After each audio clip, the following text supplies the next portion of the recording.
സൗരയൂഥത്തിൽ 1,00,000-ലധികം പാറകളും ചിഹ്നഗ്രഹങ്ങളുമൊക്കെയുണ്ട്. എന്നാൽ ഇക്കൂട്ടത്തിൽ ഏറെ വ്യത്യസ്തത നിറഞ്ഞ ഒരു ചിഹ്നഗ്രഹമാണ് കാമോലീവ. ഭൂമിക്കരികിലുള്ള മറ്റു ചിഹ്നഗ്രഹങ്ങളിൽ കൂടുതലും ചൊവ്വയ്ക്കും വ്യാഴത്തിനുമിടയിലുള്ള മേഖലയിൽ നിന്ന് വരുന്നതായി കാണപ്പെടുന്നു. എന്നാൽ കാമോവലീവ അങ്ങനെ എത്തിയതല്ല, മറിച്ച് പാറക്കഷ്ണം ചന്ദ്രനിൽ നിന്ന് അടർന്നു തെറിച്ചതാണെന്നാണ് ശാസ്ത്രജ്ഞരുടെ നിഗമനം. ഇപ്പോഴിതാ കാമോവലീവ ചന്ദ്രനിൽ എവിടെ നിന്നാണ് വന്നതെന്ന് കണ്ടെത്താൻ ശ്രമിച്ചിരിക്കുകയാണ് ശാസ്ത്രജ്ഞർ. ചന്ദ്രനിലുള്ള ജോർദാനോ ബ്രൂണ എന്ന വലിയ ഗർത്തമിരിക്കുന്ന മേഖലയിൽ നിന്നാണ് കാമോവലീവ വരാൻ ഏറ്റവും സാധ്യതയെന്നാണ് ഗവേഷകർ പറയുന്നത്. കാമോവലീവ അവിടെ നിന്ന് തെറിച്ചതുകൊണ്ടാണത്രേ ഈ ഗർത്തമുണ്ടായത്. ഹവായിയൻ ഭാഷയിലെ വാക്കാണ് കാമോവലീവ എന്നത്. തനിയെ സഞ്ചരിക്കുന്ന കുട്ടി എന്നതാണ് ഈ വാക്കിന്റെ അർത്ഥം. ഹവായിയിൽ അത്യാധുനികമായ ടെലിസ്കോപ്പ് ശൃംഖല സ്ഥിതി ചെയ്യുന്നതിനാൽ പല ബഹിരാകാശ വസ്തുക്കളെയും ഇവിടെ കണ്ടുപിടിക്കാറുണ്ട്. ഇവയിൽ പലതിനും ഹവായിയൻ ഭാഷയിൽ നിന്ന് രസകരമായ പേരും ലഭിക്കും. കാമോവലീവയെ ഇവിടെ കണ്ടെത്തിയത് 2016-ലായിരുന്നു.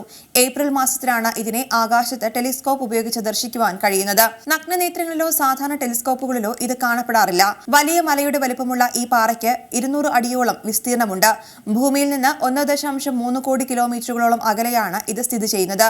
യുഎസിലെ അരിസോണ സർവകലാശാലയിലെ ശാസ്ത്രജ്ഞരാണ് കാമോവലീവയെക്കുറിച്ച് സമഗ്രമായ പഠനങ്ങൾ നടത്തിയത്. ടെലിസ്കോപ്പ് ഉപയോഗിച്ച് നടത്തിയ പഠനങ്ങളിൽ കാമോവലീവയുടെ ഉപരിതലത്തിന് ചന്ദ്രനിലെ പാറക്കെട്ടുകളുമായി നല്ല സാമ്യതയുണ്ട്. ചന്ദ്രനിറങ്ങിയ അപ്പോളോ ദൗത്യത്തിന്റെ ഭാഗമായി ചന്ദ്രനിൽ നിന്ന് പാറക്കഷ്ണങ്ങൾ ഭൂമിയിൽ കൊണ്ടുവന്നിട്ടുണ്ട്. ഘടനാപരമായി ഇതിനോട് സാമ്യം പുലർത്തുന്നവയാണ് ഈ പാറക്കഷ്ണങ്ങൾ.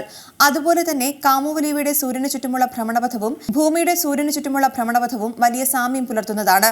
സാധാരണഗതിയിൽ ചിഹ്നഗ്രഹങ്ങൾക്ക് ഇത്ര സുവ്യക്തമായ ഒരു ഭ്രമണപഥം ഉണ്ടാകുന്നത് അപൂർവമാണെന്ന് പദ്ധതിയിലെ ഗവേഷകർ പറയുന്നു. ചന്ദ്രനിൽ നിന്ന് എങ്ങനെയാകാം കാമോവലീവ അടർന്നു പോയത് എന്നതിനും പല കാരണങ്ങൾ പറയുന്നുണ്ട്.